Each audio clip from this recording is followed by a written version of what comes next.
আমি আজি হালদিবাৰী আৰু খোৱাং অঞ্চলটোৰ বাবে এটা খুব গুৰুত্বপূৰ্ণ দুটা কামৰ আমি আজি আধাৰশিলা কৰিছোঁ।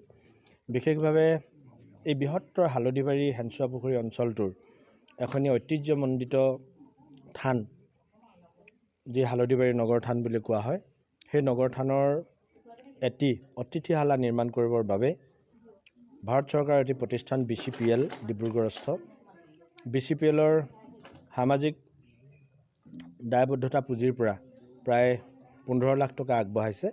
সেই 15 লাখ টকাৰে যি অতিথিশালা নিৰ্মাণ কৰা হ'ব, তাৰ আজি আমি সকলো ৰাইজৰ উপস্থিতিত আধাৰশিলা স্থাপন কৰিলোঁ।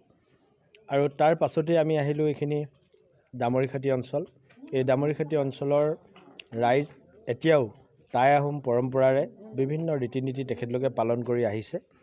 গতিকে তেখেতলোকৰ এই ধৰ্মীয় চেতনাৰ প্ৰতি শ্ৰদ্ধা জনাই অসম চৰকাৰৰ মাননীয় মুখ্যমন্ত্ৰী ডাঙৰীয়াৰ দ্বাৰা প্ৰেৰিত এই যি আনটাইড ফাণ্ডৰ প্ৰায় 10 লাখ টকা আমি তেখেতলোকলৈ আগবঢ়াইছোঁ।